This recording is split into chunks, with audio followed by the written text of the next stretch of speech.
Hello and welcome to another edition of Attract Well Office Hours. I'm Coach Ashley, joined today by Julie. Hey Julie, how you doing? Hi, everyone.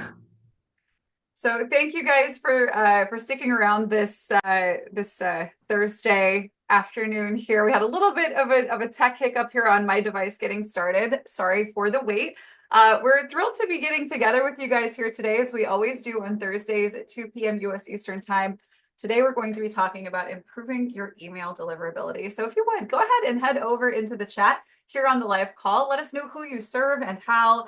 Always interested in learning more about the incredible people that make their way to us here with Attract Well. If you're new to Attract Well, hello, we are your all-in-one solution to everything that you need to put yourself out there and serve your clients, grow your business all in one platform without having to pay for and learn 17 other different tools. We have everything you need all in one place, and we show you how to use it. So today we're going to talk about email deliverability, how you can improve yours in 9 simple steps. I'll be showing you how you can implement these things in Attract Well here today. So Julia and I are going to pop out a video and get on into today's content. Again, welcome. So thrilled to have you here with us today, where as promised, we are talking email deliverability 101. Some interesting things that you'll probably learn here today that you might not have known already. And of course, I'm excited to see where you guys go from there. And don't be shy, go ahead and head over into the chat and let me know if you have questions as we go through today's call content. So today we're going to talk about how we can set up our emails so that they actually get seen. We'll talk about how to avoid spam filters and the promotions tab. And we'll talk about how to safely email your old lists and migrate your contacts if you are someone who is migrating over to Attract Well from another platform. We'll also talk about what formatting looks like in emails and what works best to that end. We'll talk about copy, engagement tips, and things like this that help boost your deliverability. And as always, we will get into some live help and Q&A. So if you have questions on today's call, feel free to add those questions to the Q&A, regardless of whether they pertain to today's subject matter. This is a live working session that we offer as an opportunity for you to get hands-on help and support, get your questions answered, and of course, learn a little bit more about how to use Attract Well for your needs. So if you are watching this as a replay, I would love for you to come join us. Go to attractwell.com/office hours. Like I mentioned before, we're live every Thursday at 2 p.m. US Eastern Time. And if you would like to work together, you can reserve space to do so. Every Thursday, we save space in the second half of the call to work with you.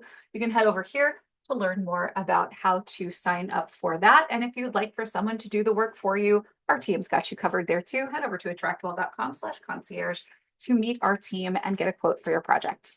All right, so let's talk about leveling up your email deliverability. Now, the very first thing that is just so super important when you get started with Attract Well, for most people, you are signing up with your personal email address, right? So you are providing us your Gmail or Yahoo or whatever the email address is that you probably use on a personal basis. This is one of the first and most important things that you need to address, whether you're new to building a list or you are going to be nurturing one that you've built elsewhere. It is important who that email comes from. And by who, I don't mean you, because it's obviously coming from you. But it's important that the email service providers know who that who is and that we've got this set up correctly. So this is important because free email providers like Gmail or Yahoo are often flagged in bulk sending. See, with Attract Well, you have the ability to automate your messages to go out to many people over a period of time, like a campaign, or to even broadcast to a lot of people or a couple or one at once.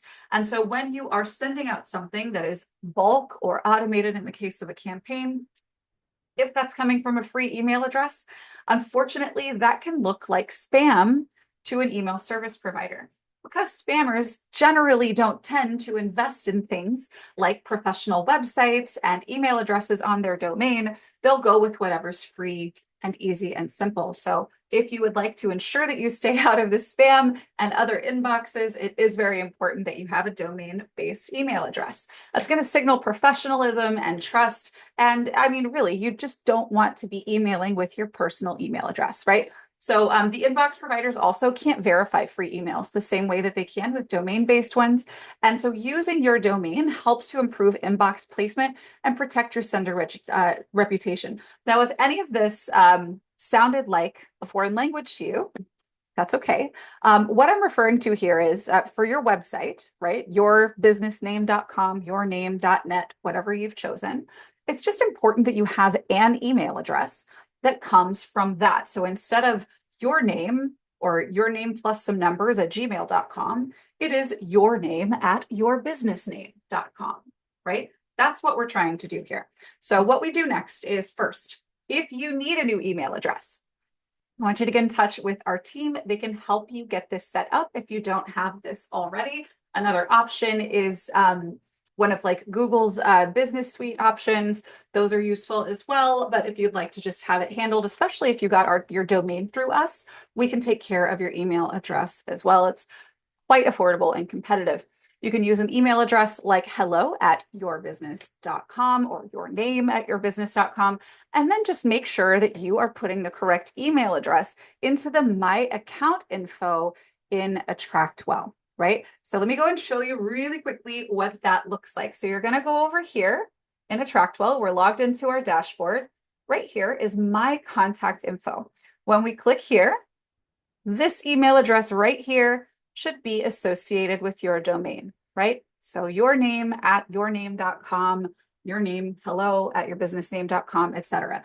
You want to reach out to our team. If you want to see all the ways to do that, you can go over here to the Success Academy from your dashboard, get help from a real person, and there's a bunch of different ways. Actually, I would just go right here to contact support and say, I would like to get an email address from you guys, and they can help you get that set up. Once you do, you can go to your contact info here, update that email address here. You will then get a notification on your dashboard that you need to confirm the email. Be sure to click that so that you've got that done, and you're off to the races. This is a very important first and simple step for you to get knocked out if you haven't done so already. Now, the next thing that you need to do, and this is important, is to use a custom email server. Now, this is important because with Attractwell, when you sign up for us, you are technically able to start sending out emails right away with the email address that you've provided. But here's the thing, you're borrowing use of a server that we have that everyone else who has not yet set up their own server is using. So basically what that's doing is it's pooling everyone's reputation together. So if there are people who are maybe not as well informed about emailing practices and they've been flagged in inboxes, you may wind up getting flagged in inboxes too, right? So we don't want to use shared servers.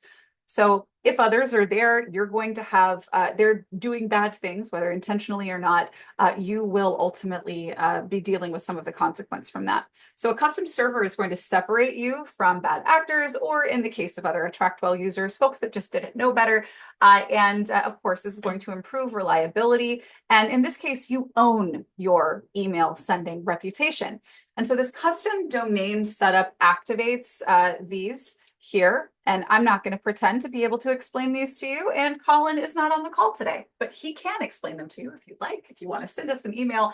But the important thing for you to know is that you don't need to know these things, but we can get them in place for you. So what do we do if we want to get a custom email server? First things first, make sure you've got a domain-based email address, because we're not going to be able to set this up for you using a free email. Now, if you have one through us, our team can set it up for you for free. It's another reason to maybe consider going through Attractwell to get this done. If you don't have an email address through us, our team can show you some very simple steps to get these things set up very easily. So either way, shoot an email to support@attractwell.com to request email server setup if you have not done so already. And of course, if you are coming in with a custom email from elsewhere that's hosted by someplace other than us, then our team can still assist you. It'll just be a couple of quick DIY steps. All right. Now, another really easy, simple thing that we need to make sure that we're doing at first and forever is to have our contacts add us to our address book, or to their address book rather. So this is really important because in a sea of promotions, right, we want to be able to actually show up as somebody who is a trusted, verified contact, right? So we want to show up looking in their inbox like we are their friend, their colleague, their family member. So being a contact in someone's contact folder is going to tell the inbox providers that you're safe and welcome. And it's going to help your emails to bypass promotion and spam folders, boost your visibility, especially for your longer email sequences, or if you're someone who is emailing on a regular basis. And this is going to strengthen trust and reduce the chance of being ignored or flagged, right? So how do we do this? Now, I love doing this. It's a really cool thing that I discovered relatively recently, we'll say, is that you can actually create this for your business. So I'm going to actually show you an example of one of these files. But if you have a smartphone, which most of us do, it's very easy to create one of these. There's also websites where you can go, if you go to Google and you type in create a .vcf file, right? Create a contact card for myself, my business, etc. And essentially what you want to do here is create this file with your name, your logo, your email, and key links, right? So importantly, I would include obviously your name if that's your brand or your business name and your name. And then I would include one or more email addresses if one or more are relevant, as well as important links. So let me actually just show you really quick what this could look like with an example that we have set up here for Attractwell. Now, forgive the formatting, this might not be familiar because I was a goofy person and got Apple's beta liquid glass feature, which I'm not in love with. It's kind of strange how it floats over that. But anyway, I've got the logo here for Attractwell. I've got the name. We've got the contact photo and posters set up. This is our number that is textable. So if you have the two-way texting set up in Attractwell, you can put the number for that here. Of course, because I want you to have this contact, you'll see that this is the email that goes out when we send emails. This is the email you respond to if you want to get support. And then I am sharing a link to sign up for Attractwell. So you could maybe, put something like a link to your funnel here. You could offer a login to your member area if that's a prominent thing, a Facebook group, your social profiles, you name it. Lots of stuff that you could do there. So just create a simple contact card for yourself. And then you want to download it, right? So that you have it on a device that you can then upload into Attractwell. So I just showed you what that looks like in the contacts in your phone. So you use your phone's contacts to set it up. And then you're going to upload that file to the Attractwell file manager, where you can then link to that clickable link on your confirmation pages, authority pages, and in the first or day zero messages of your campaigns, right? With a call to action to add me to your contacts. So let me show you. I actually uploaded this .vcf file. I believe I did this in the Attractwell.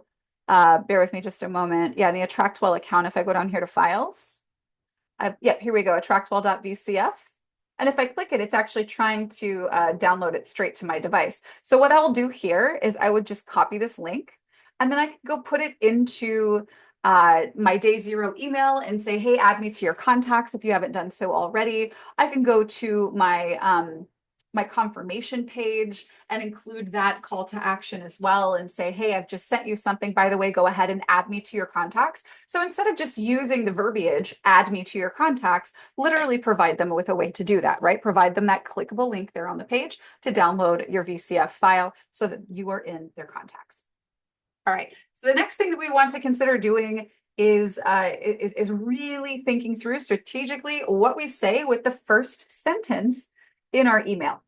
Now, this is important because most inboxes, if you're not using AI summaries for your inboxes, they're going to show the first line next to the subject, right? So when you open up your email inbox, again, if you're not using AI summaries for your emails, it's going to show the sender, and then it's going to show whatever they're saying first, right? So a strong first sentence is going to encourage open rates and to set clear expectations for what they can expect when they do open. So generic openings like hi and their name are going to waste really valuable preview space here. So consider skipping the hey name and actually going straight into something that you want to say. You can still address them, but consider utilizing that real estate for something a bit more compelling. And of course, if you can get more people to open, you're going to be able to build a better sender reputation over time. I want you to remember this. This is really critical. If you are in the beginning stages perhaps of building your list, or you've been doing it for some time, but maybe this isn't something that you knew and you want to improve your open rates and your deliverability over time, try to set a goal for every person who is on your list when they first get onto your list to click a link from the email, obviously to open the email, and to reply to it, right? We want them to open, we want them to click, we want them to reply. If we can get a majority of people that we send stuff to do this, we are going to develop a very solid reputation with the email service providers, thus allowing us to land closer to the top, right? To be able to land in the better inbox, right? Not in promotions, not in spam. All right, so to do this, consider starting your email with a high value driven curiosity building sentence, right? So maybe when you are writing your emails, write what you want to write, but then, pull up Write with AI in Attractwell and say, I'd like to start this email with a compelling sentence to give more curiosity before they open. Suggest how I can open this better, right? And so then you can include that first sentence there. And again, you can use that contact first name tag to address them individually, but you don't always necessarily have to start with the hello. All right. And of course, that contact first name can go to the second line of the email if needed. And then write that first line knowing that it may actually be previewed next to the subject. All right. This is a critical one, and it's especially critical if you're coming from other email platforms like Flowdesk or MailChimp, things like this, right? And if you are somebody that sells, that actually is like a seller of physical products, right? You sell shoes, you sell physical journals, stuff like that, then close your ears. This isn't for you. But for everybody who is a personal brand who provides services, who provides coaching, things like this, pretty emails are hurting your business, right? Pretty emails are for people who need people to see the physical stuff that they're selling so that they are enticed to click and open and peruse through what's there, right? Pretty emails are for businesses that require window shopping as part of the business model. And that's just not something that most of us who use Attractwell need or do, right? So this is why it's important. Emails with too many images or formatting in them are going to land in the promotions folder. That's why the shoe company that you get emails from is in your promotions and not in your main inbox, especially if you're a Gmail user, right? If there's too many images, it is assumed to be a promotional email, which isn't necessarily problematic for most people, or rather for most businesses, right? Macy's and Allbirds know that they're going to land in the promotions folder because, well, they're sending emails full of images that are formatted very obviously as a promotion. But we have the ability, the power to use copywriting and to design what we have to say in such a way that we can bypass these folders that people overlook and go straight to the inbox where we can be read. And the way that we can go about that is by writing like we're writing to a colleague, to a friend, to a family member, and not doing a bunch of pretty cute formatted stuff in our emails, right? So salesy language and newsletter looking design can absolutely harm your deliverability. So if you're okay with somebody just occasionally opening an email that you send and maybe, seeing that you sent something and saying, oh, maybe I'll check that out later. If that's cool with you, then send pretty stuff. Otherwise, it really does kind of need to look like a boring email that your colleague sends, right? Because that is going to be the thing that the email service providers want to deliver to people in their inboxes. So these plain personal formatting, it looks more like a friend. Inboxes are going to prefer that. And that simplicity is also importantly going to improve readability, especially on mobile devices. This is also pretty critical when we start thinking about including images in our messages. A lot of folks will choose to not have images load in the emails that they receive on their mobile devices, right? And so that means if you've formatted really heavily your email so that it has all these images in it, it's possible that somebody opens their email up and they can't even see what you're trying to share or say because it's just a bunch of images, right? And we don't want that to happen. So let me just give you a quick little example of what it can look like to just write a really effective email using your Attractwell system. Now, the first rule here, obviously, is to filter for the right audience. That can be for an individual person that you can include here, or you could filter for a tag such as your newsletter list. So I'll locate that one here. I'll go to write an email. And here you would want to have, like I mentioned before, maybe some kind of a compelling sentence, right? Obviously, you should use correct case, right? And we can even say perhaps contact first name right here in the first sentence, right? This is still more interesting than just saying hello and putting their name there, right?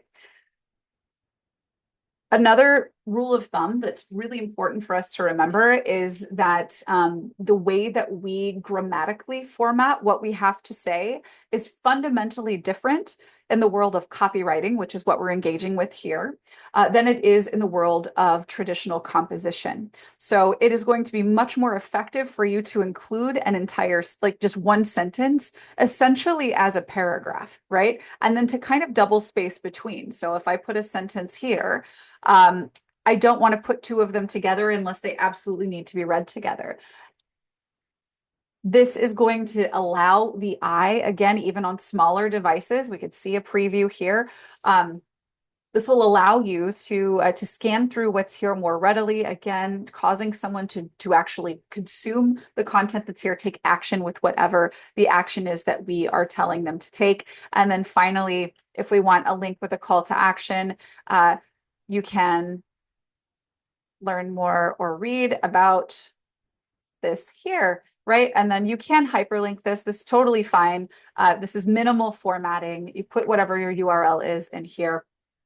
And you basically want to structure with breathing room, with space in between the lines that you are putting together, right? So if it is dense copy, you want to use those line breaks to break up the density.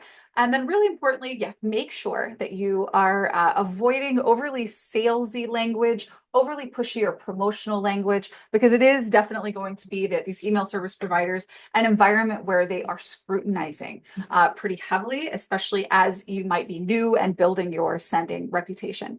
So what we do next here is to use a clean, plain text look with short conversational paragraphs. Limit your images. One per email is totally fine. And always use alt text. This is another really important thing that you need to know. If we're going to include an image in our email, which we can do by just selecting from right here. Maybe I like to use like a newsletter header up here. It's very important once I get this here that I go in and use this alternate text. And in this case, I am going to include what's written on it, right?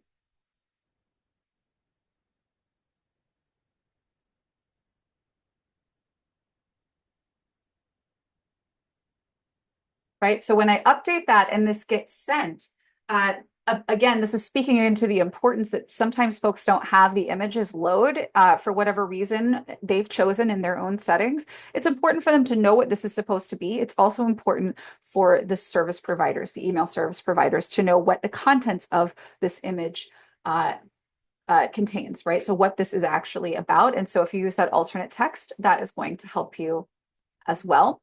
Again, avoid heavy styling, sales buzzwords, and lots of different fonts and colors. The simpler this is, the more likely it looks to the email service providers like this is a time-sensitive and important email that would have been sent from a friend, colleague, or relative. You really want to game the system that way. I know that a lot of us are invested in our branding and our style, but this is not the place that we really want to be applying that if we want to be well delivered, opened, and read. All right. So the next thing that we want to consider doing here is warming up engagement early and intentionally. Now, I did speak to this just a little bit ago, but let's go ahead and reiterate here. It's really important that you know that, especially if you're newer or you have just gotten started sending, like you've just migrated to Attractwell, if you're newer to building your list or you are getting ready to activate a list that you had somewhere else, your inbox providers are going to be tracking, opening, and clicking and tracking reply behavior from the start. And so early engagement with everyone on your list helps them to classify you as relevant and trustworthy. And any kind of poor initial performance can suppress delivery and specifically correct delivery of your future emails. So those strong early interactions are going to improve that inbox placement across your list. So here's some pointers for you, right? We always want to make sure that we are including a clickable link to our lead magnet in our day zero campaign email, right? And this is general best practice. It's certainly what you'll learn in the client funnel challenge. This is also why another reason why I don't encourage you to redirect to the lead magnet directly. Right. So if your landing page or your page that makes the offer after they submit the form, we should be sending them to a page that says, now check your email, right? Add me to your contacts, now check your email, because that is going to help protect and level up your sending reputation, right? Because again, the sooner they can open, click, and reply, the better off you are, and the more likely you are to land in the correct folders moving forward. So always invite a reply, especially in your day zero emails with a question or some kind of a prompt to drive engagement. You really do want to encourage people to hit reply. And I don't care if you have a list of tons of people. If you've got a lot of people hitting reply, you're going to really ensure that all of those emails that you're sending to a larger list are going to arrive where you want them to.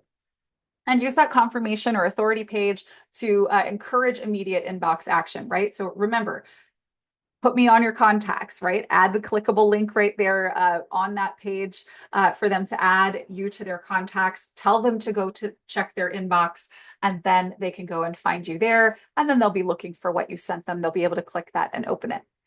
Now, if you're sending a broadcast to a migrated list, so if you're coming over from another platform and you are wanting to get started with mailing your list, or if you have a list that you haven't emailed in some time, always treat it like a day zero email, right? So if you have been with MailChimp and you've downloaded your file, your CSV file, and you've uploaded it to Attractwell, and you want to send a message to that list, really encourage number one, to have people click a link, right, that's in the email, and to have them reply, and really focus on making sure that you've got something compelling, a compelling reason for them to click and open.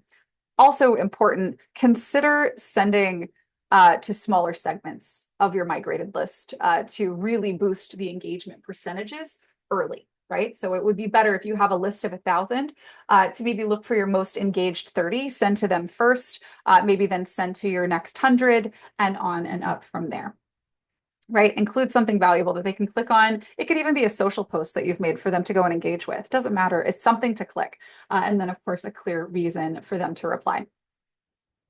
All right. Now, if you have migrated, or if you have been around for a bit, but you haven't been keeping your list warm, let's talk about this.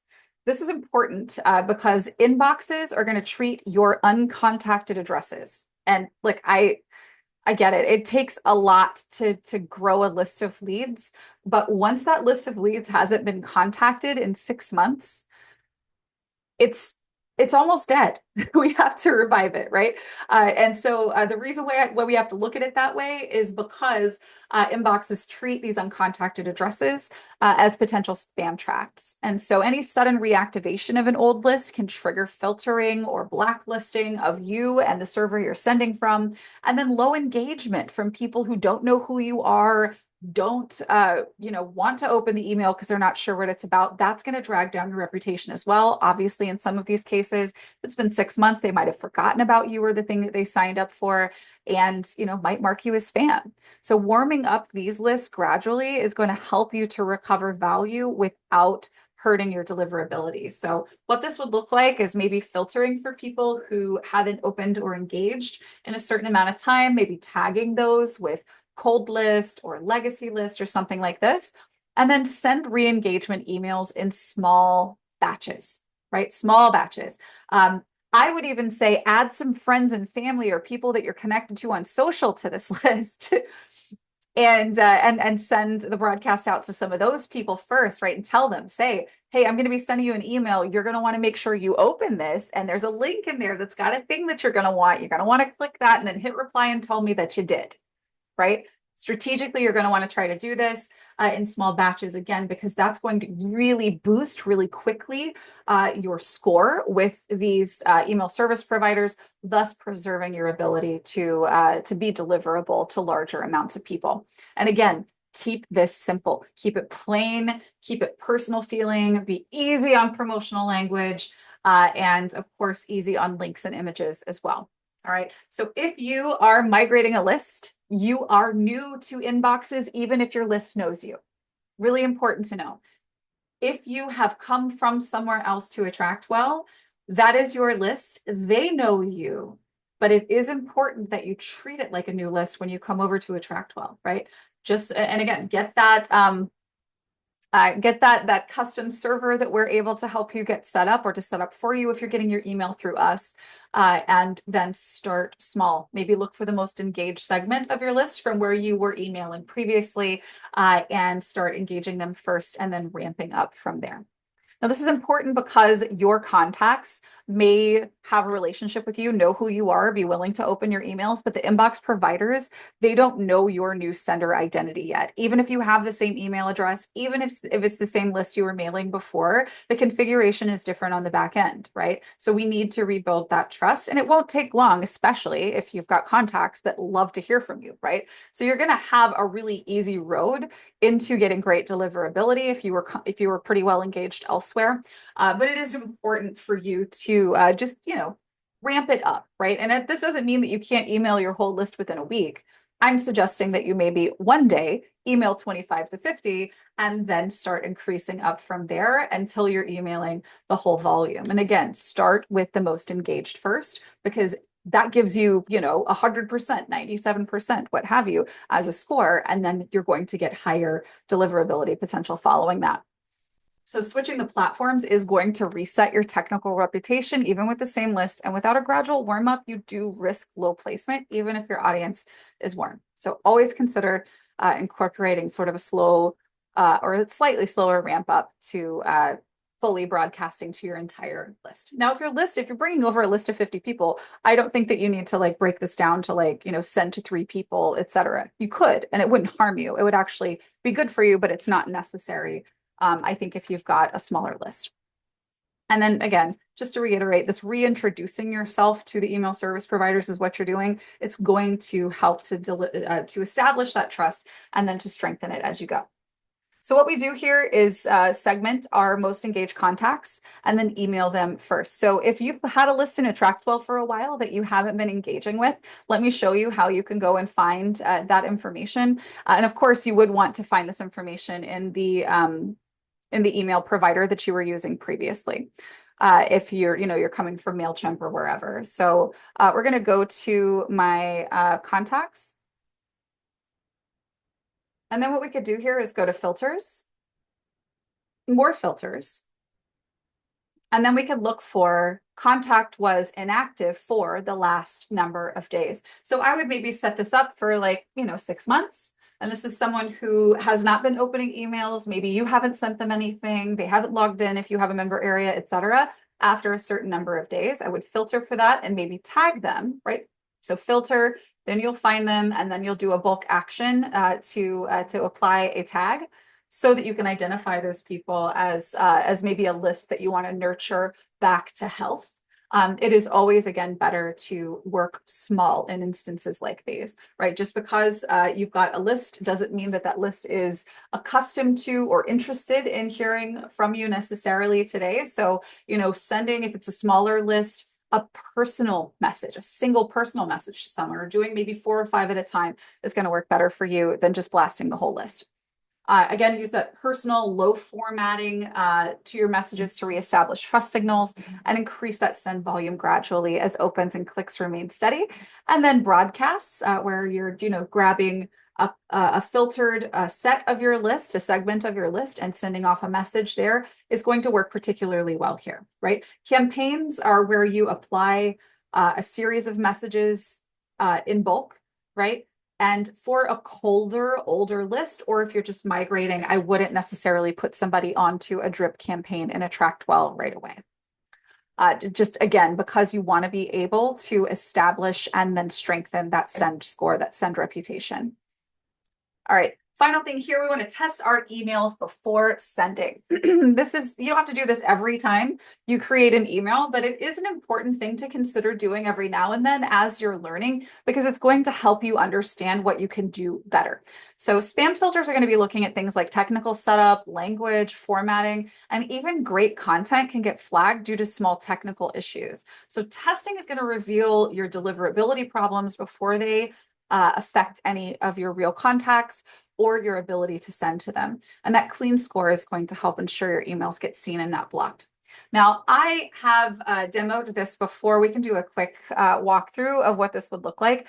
Mail Tester is a free service that you can use. Essentially, you go to their website and they'll generate an email address for you that you would add as a contact in AttractWell. And then you would send the email that you are wanting to get a score on to that address. Right, so you'll send that full message to the test address and review the score, and then you will make any of the you'll take any of the recommendations that it provides to you and make those changes to the message in AttractWell before you send this to your full list.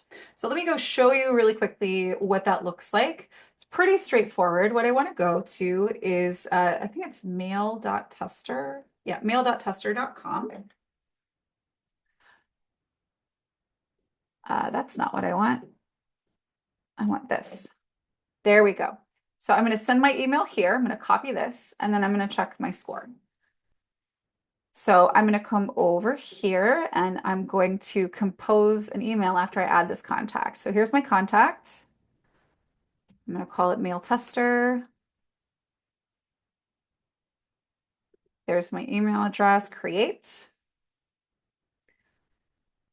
All right, now I'm going to just grab some saved replies and pop them in here, and then we'll just get a score that way. All right, so I'm going to go ahead and send that off. You can actually first, if you wanted to preview, you can see what it looks like, if you like it. I'm going to send that, and you'll see I actually haven't done the alt text on this. You're going to see all of the things that it says is wrong. Excellent. And now I can go and check my score. So I've sent that off. Oof. Yeah, see, that's 6.5 out of 10. But let's go see the errors. See, I'm not blocklisted. I don't have broken links. All these other things are good, but man, that knocked me down, whatever's happening here. So I have got too much HTML, right? So it's too formatted in this case.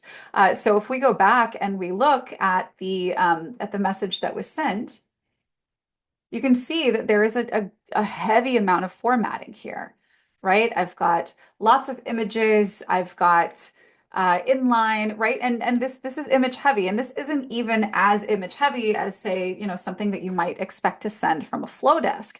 But do you see how this volume of images alone are impacting the send score? So there's 4 images without the alt attribute, so that's the alt text. So these don't have alt text on them.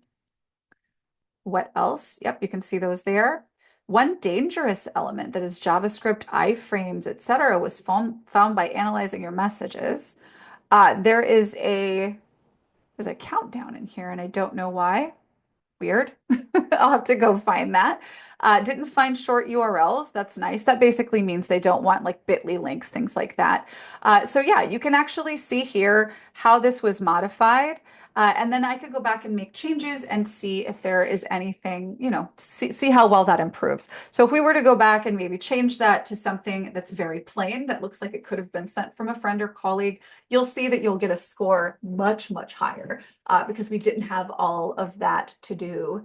It's not really necessary there in that message. All right, let's get into some Q&A here. Feel free to add your questions to the Q&A. If you ask them in the chat, I might miss them. So Denny says, should we make that call to action or word here as a button in an email? Or yeah, so this is going to depend. I'm not opposed to using buttons in emails. I do think that, especially if it's quite a voluminous message, it can be really helpful to draw the eye down to, to that visual element. However, if you have a lot of other formatting, if there are a lot of images, then that button is really increasing the sort of, special HTML formatting in this email that's going to make it look a little bit less like a regular email from a friend, and it's going to look more like it's coming from a business. So generally speaking, if you look at some of the people, the brands that really that do stuff like what a lot of us here do at very high levels, quite often you'll see that when they're writing an email, it's a lot like what I've shared with you, right? There's not really any image. If there is an image at all, there's very few. There's short, well-spaced pieces of copy, right? Kind of breaking paragraphs down into their sentences and giving those their own line, more or less. And if there is a hyperlink, it's more casually inserted just as a link in the text.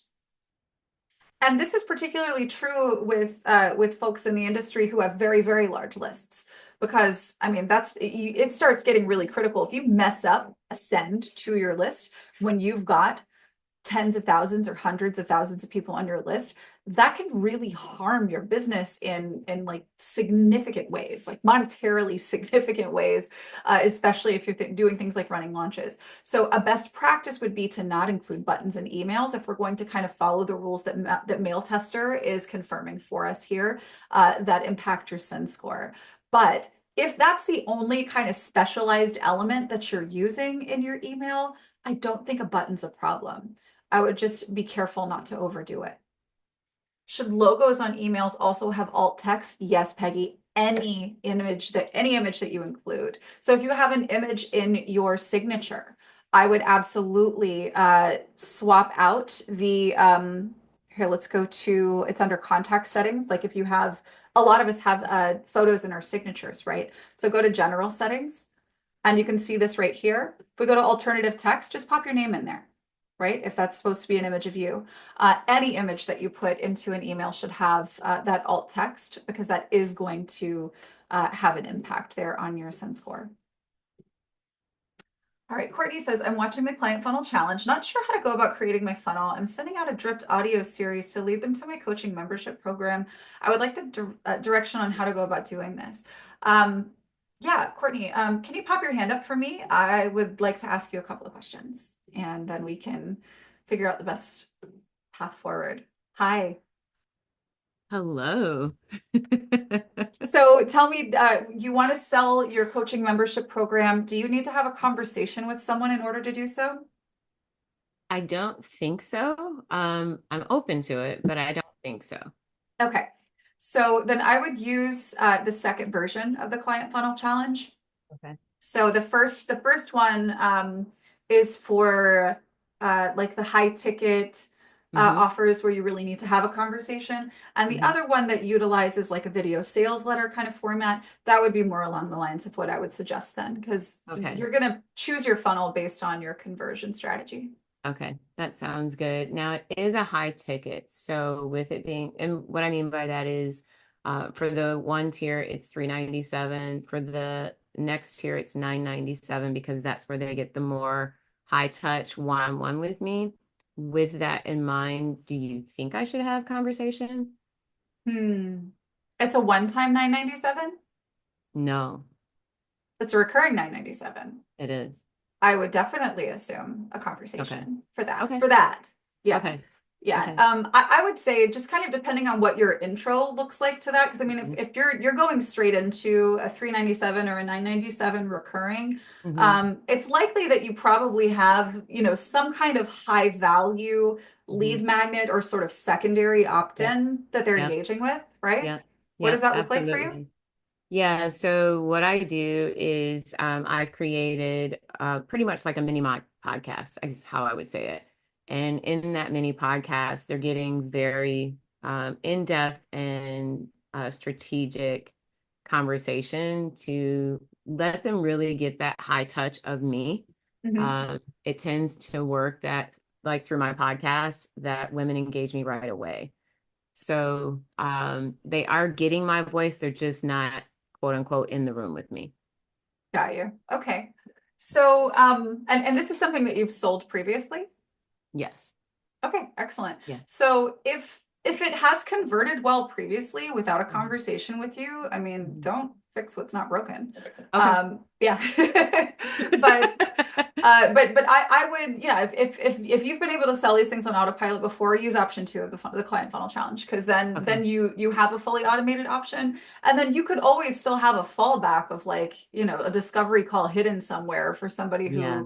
who, has qualified up to a certain point, but maybe Yes. they need a little nudge. That's great because what I actually have in it is for that higher tier, they actually have to fill out an application for it anyway, Perfect. right? So Yeah. with that, I can definitely put in a little verbiage that says, if you'd like to hop on a call, I'm more than, that kind of a thing. But So I only can, after they've applied. And honestly, I would yes. consider maybe not even applying that particular part of the messaging right away.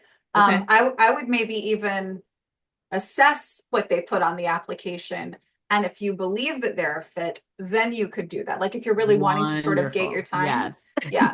Yeah. I like that. Yeah. Because there's only 6 women that I'm going to offer that to. So Uh-huh. it's very much a very selective, you really have to be a great fit.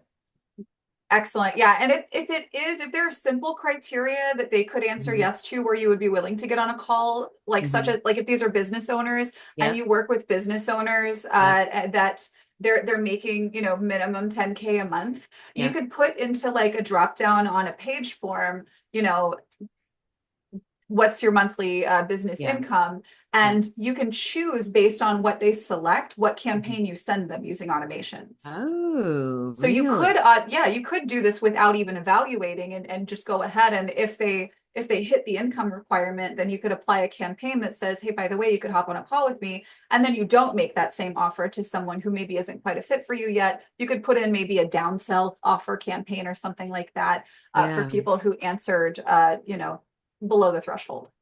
Shucks, I did not know that because I do have a drop down for my application. So that's good to know. Yeah. Awesome. Yeah. Each Yes, of those list items you can add an automation to.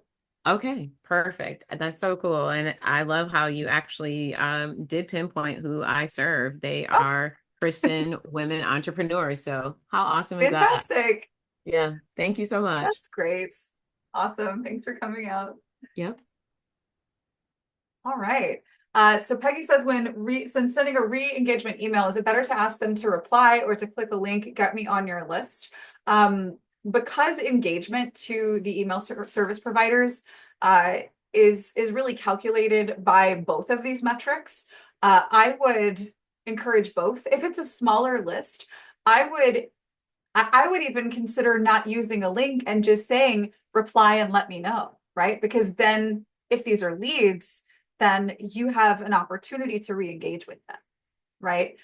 So again, if it's a smaller list, if we're talking about a list of thousands of people, please don't go and manually re-engage all of them, or expect them to all manually re-engage. Use an automation link to get them fully into that engagement cycle. But if you do have a smaller list, then lean on the personal touch, because that goes a really long way. Also, Peggy, should I send okay, should I send re-engagement emails to people who are active to get them to click and reply to stay on my list to boost deliverability? So if they are active, then you should just continue sending emails to them on a consistent basis, and just make sure that what you are sending, whether that's I wrote a blog post, or here's a thing on Facebook you can come engage with, or something like that, just focus on open, click, reply, right? Provide some kind of call to action or opportunity for those 3 things to happen in every piece of content that you create, whether that's an email. And this is also true, like, for social posts, the algorithms work this way as well. If people open up that post, or go, come look at it more closely, if they like it, if they comment on it, all of these things help to boost the algorithmic engagement there. So the email is really similar. So if they're already engaged, I would just focus on building more of that consistency for those different aspects of engagement. TL says, best practices to send a please confirm your email for new signups. So for that, you don't actually need to. If you have their email, then you have their email. And this is actually where the funnel becomes really useful. If you are saying, here, it's my free thing, and you have to put in your name and email to get the free thing. And on the next page, it says, go check your email. I've sent you something, that free thing you asked for. Then they have to go to their email. And if they didn't get the email, then they may have put in their email address wrong. And this is why that authority page or the even just a simple confirmation page is so important to redirect to after an opt-in, because we're able to say, hey, by the way, if you don't see this within the next 10 minutes, get in touch with me and you have a contact form, right? Because maybe they did enter their email incorrectly. But if they did, they are going to go and find it and they're going to click and open. And if you are encouraging them to download your contact file in the process, then that might even help your first email to them become even more visible and obvious in their inbox. Question 2, weekly versus bi-weekly newsletters. Have received differing advice. There's not, I don't think that there's published science on this. This is going to be really relative to your audience, what they like, what they do, what their habits are, and how they like to engage with you. I would generally say that a weekly habit is going to be an easier thing to build than a bi-weekly one, unless you are doing something that's very studious, very lengthy. Think like, a long newsletter. My email is the length of a blog post kind of thing. If that's the kind of engagement that you want to create, and maybe these are people who like to pause and read emails, a couple times a month is probably fine for that.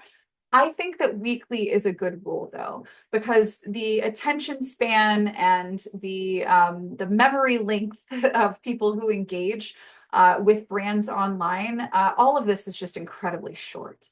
And I mean, a week is a very, very long time in that kind of world of lack of focus. So I would encourage weekly, so long as it is substantive and relevant in some kind of way. And substance is super, super subjective to whatever your audience is, what your relationship is with them, and what the value proposition is. But I would err on the side of emailing once a week regardless. Denny says, where is the general settings to insert alternate text for signature pics? So this is true for all pictures, all images. So if you're in the editor, and this is true for blog posts as well, highly recommend that you use this alternate text feature for blog post images too. Anything that could show up on a mobile device, all of these things are going to be helpful to you. Alternate text for published pages on images can actually support your SEO to an extent as well, where people do photo searches. Just a thought. Anyway, so when you click an image, let me zoom in here and do this. When you click an image, you'll see this little toolbar pop up, and it's this T right here, this alternative text. And when you click that, you can type in whatever it is that you'd like to say, and you can save that. And that is going to be something that shows up in the code. This is what the email service providers are reading, this stuff, right? So all this information is going to be hidden inside of this code here. And it needs to be something that they like when they see it. All right, do you have to do it every time in a signature? Oh, no. Once your signature is set, this shows up at the bottom of every email you send and every campaign message that goes out as well. So no, once you set this, you can forget it. It's done, it's there, it's good to go. How do you get to it? Yeah, so if you go over here to your contacts and then settings under contacts, you'll see here that's general settings. And when you go to general settings, you can customize your signature. You can choose whether or not you get in a daily email. This would be like a digest from a Tractwell of contacts you might want to reach out to, or your to-dos for that day. These send out really, really early in the morning, or at least for me, I'm in New York, so Eastern time. I think these go out like 3, 4 a.m. So you wake up, you get going first thing in the morning, or depending on where you are in the world, that might not be the case. But yeah, you'll get a little log of to-dos if you click that as well. Highly recommend that. Oh yeah, and by the way, while we're here, I might consider also, if you do a lot of highly customized communication, that you go over here to the default campaign and click no campaign. Unless you would like to maybe have a campaign that goes out to anyone who fills out the contact form on your website. You could customize this. But yeah, there's a few things that are in here that are built in that you might want to consider checking out. And if you wanted to customize your email footer, you can do that here as well. Not something that I very highly recommend doing though, just because that's super risky and can be very, very expensive if you don't get that right. So we do have the good language built into that. So only be very well informed before you go fooling around with the language at the bottom of those emails that you send out in bulk. All right, let me see if I missed anything here. I think Julie, thank you so much for being in the chat here, getting all that. Excellent. All right, appreciate you guys. We will be back, of course, same time next week. If there is something that you would like to learn, definitely let us know. I do believe, I'm checking here real quick. Ooh, yeah, I'm talking about AI next week. So if you would like to learn how to really optimize how you use AI with AttractWell, I'm going to be showing the AI features in AttractWell and ways that you can use them. And if we have time, I'll get into some of my top secret time-saving hacks using ChatGPT as well. So we'll be back then. Till then, hope you guys have a great week. Take care, everybody.